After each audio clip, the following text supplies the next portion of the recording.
दोस्तों, आज मैं आपको गरीब ननंद की दो अमीर भाभियाँ कहानी सुना रही हूँ। लक्ष्मी अपने 3 बच्चों, एक बेटी सौम्या और 2 बेटों अभय और आभास के साथ रहती थी। लक्ष्मी के पति की एक रोड एक्सीडेंट में मौत हो गई थी। उसके बाद उसने अपने बच्चों की परवरिश में कोई कमी नहीं होने दी। एक माँ होने के साथ साथ उसने एक बाप का फर्ज भी खूब निभाया। घर के काम के साथ साथ वो बाहर जाकर मजदूरी भी करती थी। ऐसे ही समय बीतता रहा। अब लक्ष्मी के तीनों बच्चे बड़े हो गए। बेटों को लक्ष्मी ने अच्छे स्कूल में पढ़ाया लिखाया था, इसलिए दोनों बेटों की जॉब एक बड़ी कंपनी में लग गई।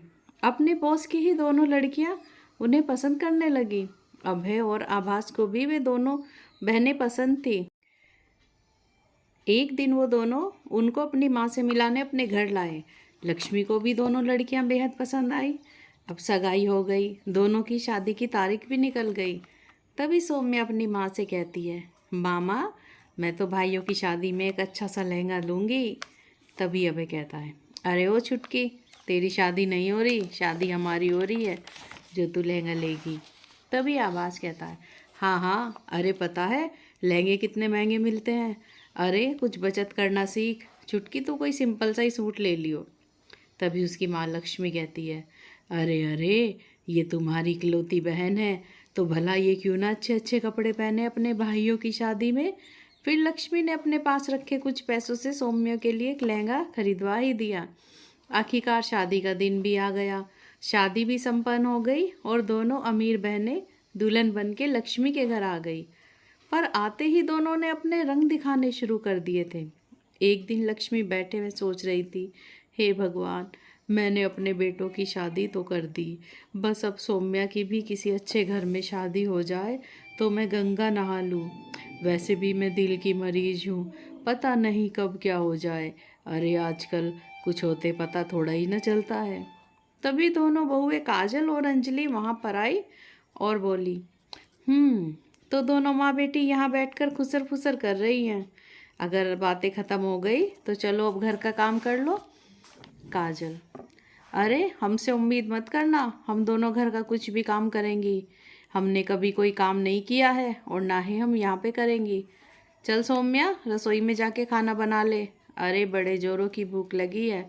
और माँ जी, आप हल्के फुल्के काम ही कर लिया करो, जैसे सब्जी काटना, झाड़ू लगाना, डस्टिंग, क्लीनिंग, और कुछ आप अपने आप ही देख लेना। ये दोनों अमीर बहुएं अपनी सास और ननद से ही घर के सारे काम करवाती थी। यूँ तो दोनों बहुत अमीर थी, पर फिर भी थोड़ी लालची थी। एक दिन काजल अपने पति अभय से कहती है, अजी सुनिए, माँ जी तो सौम्या पे ही सब कुछ लुटा रही हैं। अरे कल तो उन्होंने अपने कान के सोने के झुमके सौम्या को दे दिए। मुझे तो लग रहा है माँ जी ये घर भी सौम्या के नाम ही कर देंगी। उधर अंजलि भी अपने पति से कहती है, हाँ जी, ये बात सही है, और कब किसके मन में छल आ जाए ये कुछ नहीं पता। इस तरह दोनों बहुओं ने अपने अपने पतियों के कान भरने शुरू कर दिए। लक्ष्मी के दोनों बेटे भी अपनी अपनी बीवियों के सिखाए में आ गए। अगले ही दिन अभय और आभास घर के कागज लेकर अपनी माँ के पास आए। अभय बोलता है, माँ इन कागजों पे साइन कर दो। लक्ष्मी, कागज? कैसे कागज हैं ये बेटे, और क्या लिखा है इनमें? तभी काजल, यही लिखा है माँ जी कि अगर आपको कुछ हो जाए तो आपका ये घर हम दोनों भाइयों में बंट जाएगा। लक्ष्मी, नहीं नहीं, मैं ऐसा हरगिज नहीं करूँगी। जब तक मैं जिंदा हूँ तब तक तो मैं ऐसा नहीं करूँगी। अरे इसमें मेरी बेटी भी बराबर की हिस्सेदार है।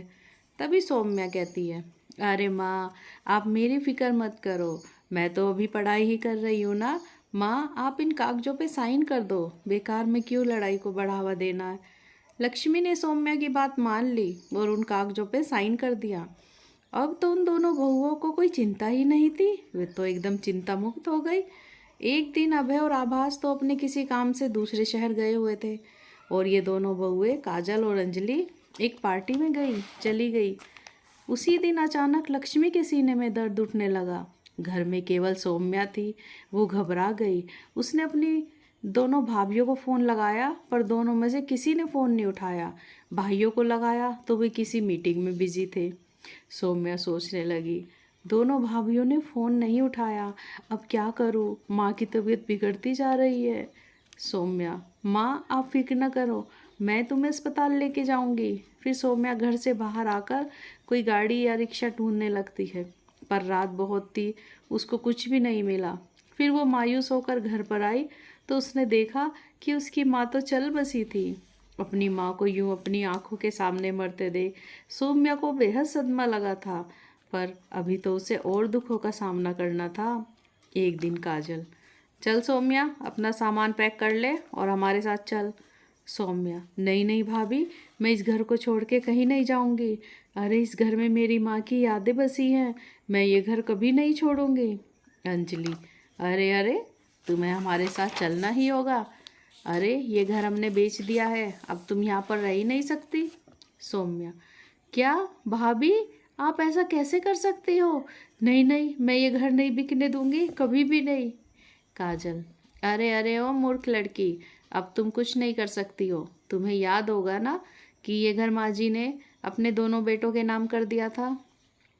असल में उस दिन उन कागजों पे इन दोनों बहुओं का ही नाम था। इन्होंने चालाकी से घर अपने नाम ही लिखवा लिया था। अब सौम्या बेचारी बड़ी मजबूर थी। मजबूरी में क्या करती, वो अपने भाभीियों के साथ चली ही गई। पर अक्सर सौम्या अपनी माँ को याद करके रोती रहती थी। एक दिन काजल, अरे अरे ओ, अब ये रोना धोना कब तक करोगी? चल अब रोना धोना बंद कर और घर के काम कर। देख सारे काम ऐसे ही पड़े हैं, पहले साफ सफाई कर ले, फिर कपड़े धो के खाना बना देना। चल चल जल्दी कर। सौम्या मन ही मन सोचती है, अगर मैंने इनका कहा नहीं माना तो कहीं ये मुझे घर से ना निकाल दें। अगर इन्होंने घर से निकाल दिया तो मैं कहाँ जाऊंगी? ये सोचकर सौम्या घर का सारा काम करती रही, और जब भी उसको थोड़ा बहुत समय मिलता तो वो पढ़ने लग जाती। एक दिन घर में एक पार्टी थी। अभय और आभास के कलीग और दोस्त सब पार्टी में आए हुए थे, और उन सब के साथ साथ उनकी बीवियां भी आई हुई थी। पार्टी की सारी तैयारी सौम्या ने अकेले ही की थी। वो लोगों के लिए कोल्ड ड्रिंक वगैरह ला रही थी।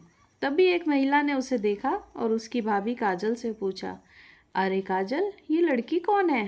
काजल, ये लड़की, अरे कोई नहीं, ये तो हमारे यहाँ काम वाली है, हमारे घर पर काम करती है। ये सुन के सौम्या बहुत दुखी हो गई। उस दिन उसके आत्मसम्मान को ठेस लगी और वो बिना किसी को बताए ही घर छोड़कर चली गई। घर छोड़कर तो आ गई, पर अब जाती कहाँ, रहती कहाँ, उसे कोई ठौर ठिकाना नहीं मिला। तो सौम्या फुटपाथ पर ही बैठ गई और फिर वहीं पर रहने लगी। वो लोगों से भीख मांग मांग कर अपना पेट भरती और फिर रात को पढ़ाई करती, और जब भी उसको टाइम लगता तभी वो पढ़ती रहती। अब तो उसके पास समय ही समय था पढ़ने का। एक दिन उसकी मेहनत रंग भी लाई और उसने एक पेपर पास कर लिया। अब वो इनकम टैक्स ऑफिसर बन गई। ऐसे ही समय बीतता रहा और एक दिन काजल कहती है, हे भगवान, हम तो बर्बाद हो गए, हम तो कहीं के नहीं रहे। तभी अंजलि आई और बोली, अरे क्या हुआ काजल, क्यों रो रही है, क्यों चिल्ला रही है? काजल, अरे अंजलि, हमारे पतियों के ऑफिस में पुलिस की रेड पड़ी है, सब कुछ जब्त कर लिया है उन्होंने और ऑफिस सील कर दिया। और सिक्योरिटी गार्ड तो ये कह रहा था कि अब वो टीम हमारे घर पर ही आ रही है। अरे तो हमारा क्या होगा, हम कहाँ जाएंगे? अरे पता नहीं, पर मुझे पता चला है कि ये दोनों भाई गैर कानूनी काम कर रहे थे। अंजलि, क्या होगा, कहाँ जाएंगे अब हम? काजल, अरे हम तो अब रोड पे ही आ गए, रोड पे ही जाएंगे और कहाँ जाएंगे। पता नहीं किसकी हाय लगी है हमें जो ये दिन देखना पड़ा। तभी पुलिस उनके घर पर आ गई और उनका घर भी सील कर दिया। अब दोनों बहनें रोड पर आ गई, जाती भी कहाँ, उनके पतियों को पहले ही पुलिस ने अरेस्ट कर लिया था। उधर सौम्या को एक सरकारी बंगला मिला हुआ था, वो उसी में रहती थी। एक दिन वो न्यूज़पेपर पढ़ रही थी, तभी उसने ये खबर पढ़ी अपने भाइयों की। तो वो अपने भाइयों से मिलने को बेचैन हो गई। तभी वो अपनी सरकारी गाड़ी से अपने भाइयों के घर के लिए चल पड़ी। रास्ते में उसने देखा कि उसकी दोनों भाभियां फुटपाथ पर बैठी हैं। सौम्या गाड़ी से बाहर आई और बोली, अरे भाभी, आप दोनों यहाँ फुटपाथ पर क्यों बैठे हो, आखिर क्या हुआ? हाँ, वो मैंने अभी न्यूज़पेपर में पढ़ा जो जो आपके और भाई के साथ हुआ। काजल रोते हुए, ये सब हमारे बुरे कर्मों का ही फल है। हमने तुम्हारे साथ इतना बुरा जो किया था ना, ये उसी की सज़ा मिल रही है अब हमें। सौम्या, हमें माफ़ कर दो। वैसे हम माफ़ी मांगने के लायक तो नहीं है, पर फिर भी हम दोनों तुमसे माफ़ी मांगती हैं। अंजलि, हाँ हाँ सौम्या, प्लीज़ हमें माफ़ कर दो। सौम्या, अरे आप दोनों फिक्र ना करो और मेरी कार में बैठो और मेरे घर चलो। काजल, क्या? तुम्हारी कार? तुम्हारा घर? सौम्या, हाँ हाँ, वो अब मैं इनकम टैक्स ऑफिसर हूँ। मैं अपने भाइयों को छुड़ाने के लिए भी कुछ करती हूँ। ये सुनकर दोनों भाभीियों ने सौम्या को गले से लगा लिया और कुछ दिनों में ही सौम्या ने अपने भाइयों को भी छुड़वा लिया। अब दोनों भाइयों ने कसम खा ली कि वो कभी भी गैरकानूनी कुछ भी काम नहीं करेंगे, हमेशा ईमानदारी से काम करेंगे। अब दोनों रईस भाभियाँ अपनी गरीब ननंद के दरिया दिल के आगे झुकी गई, क्योंकि आज उनको ये गरीब ननंद उन दोनों से कहीं ज़्यादा रईस लग रही थी। अब सौम्या ने अपने भाई और दोनों भाभीियों को कुछ समय अपने साथ ही रखा, जब तक उन्हें अच्छी जॉब नहीं लग गई। फिर जॉब मिलते ही उन दोनों ने अपना अपना घर ले लिया और उसमें रहने लगा। दोस्तों, अगर आपको ये कहानी पसंद आई हो तो like, share, comments and subscribe ज़रूर करें। Thanks for watching.